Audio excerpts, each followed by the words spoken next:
Third, the topic which is ionic compound. So, in the simple words, we are considering the ionic compound as the neutral compound. ये जो ionic compound होते हैं इनको हम और क्या कहते हैं? Neutral compound.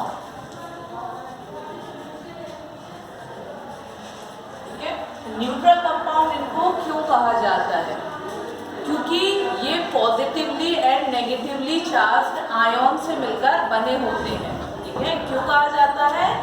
क्योंकि ये पॉजिटिवली और नेगेटिवली चार्ज आयन से मिलकर बने हुए होते हैं. In simple words we can say that ionic compounds are generally known as the neutral compound because they are made up of positively charged ion, that is cation.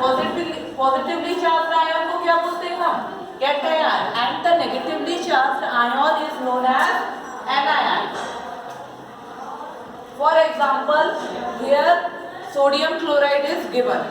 अब आप sodium chloride को देखेंगे तो ये दो चीजों से मिलकर बना है. The first one is sodium, second one is chlorine. Sodium positively charge होता है, क्लोरीन आपका नेगेटिवली चार्ज होता है. तो यहाँ पर आपको क्लियर हो गया होगा कि जो आयनिक कंपाउंड्स होते हैं वो ऐसे कंपाउंड होते हैं जिनमें पॉजिटिवली चार्ज और नेगेटिवली चार्ज दोनों ही टाइप के आयन पाए जाते हैं. Here the positively charged ion is sodium. Positively charged ion is known as cation. The negatively charged ion is chlorine, and the negatively charged ion is known as anion. In another words, we can say that ionic compounds are generally considered as the electrostatic force attractions between oppositely charged ions hold the compound together. Means एक ऐसा compound जिसमें oppositely charged ions means positive ion और negative ion, उन दोनों के बीच में कौन सा force of attraction पाया जाएगा? Electrostatic force of attraction. In the previous class, I already told you that electrostatic force of attraction is a kind of force of attraction which is present between two oppositely charged ions. Means ये कौन सा force of attraction होता है जो दो oppositely charged ion के बीच में पाया जाता है. Means the one is positively and the another one is the negatively charged ion. So again I am telling you the ionic compounds are generally considered as the neutral compounds. First thing कि इनको हम क्या बोलते हैं? Neutral compound. The second thing is that इनको हम neutral compound क्यों कहते हैं? Because it is made up of both positively charged ion and negatively charged ion. तो पॉजिटिवली चार्ज्ड आयन ने नेगेटिवली चार्ज्ड आयन के साथ जब अट्रैक्शन किया तो क्या हो गया? न्यूट्रल हो गया. ना पॉजिटिव का चार्ज होगा ना नेगेटिव का होगा, दोनों ने एक दूसरे को न्यूट्रलाइज कर दिया. That's why we are calling them the neutral compounds.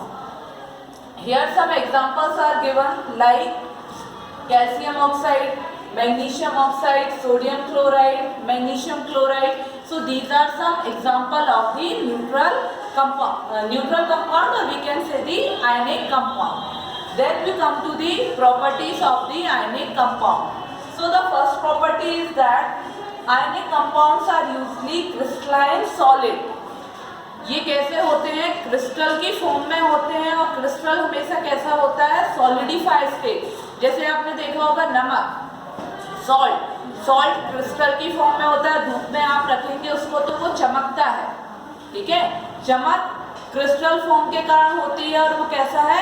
Solid है. इसलिए जो आयनिक कंपाउंड्स होते हैं उनके बारे में फर्स्ट प्रॉपर्टी क्या है? They are crystalline solid. Solid भी होंगे और किस फॉर्म में होंगे? सॉलिड क्रिस्टल की फॉर्म में. Second, they are having the high melting and boiling point. इनका जो मेल्टिंग एंड बॉइलिंग पॉइंट होगा वो बहुत ज़्यादा हाई होगा क्योंकि यहाँ पर कैटायन और anion means positively charged ion और नेगेटिवली चार्ज्ड आयन दोनों ही प्रेजेंट है. And this is the main reason that's why they are having the high melting and the boiling point. The third is conduct electricity when in aqueous solution and when melted. ये good conductor of electricity के होते हैं, but condition क्या है, ये किस state में होना चाहिए, aqueous, aqueous means liquefied state में, ठीक है, कैसे होना चाहिए, लिक्विड स्टेट में होना चाहिए।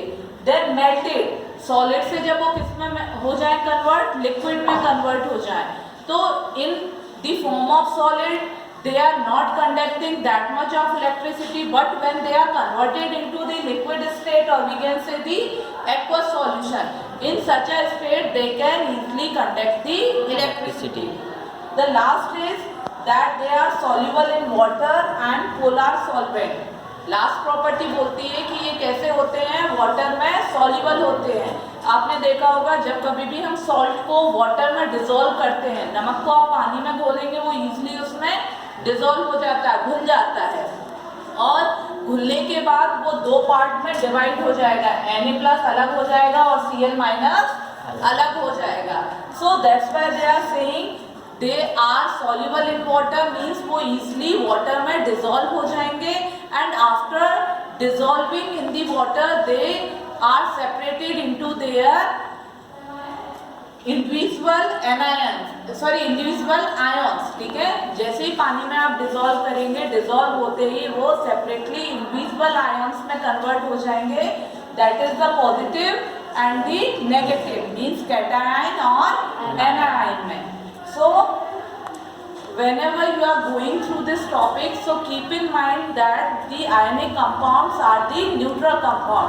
If this thing you kept in your mind, so you will be aware, means neutral, it means it is having both positive and the negative ion.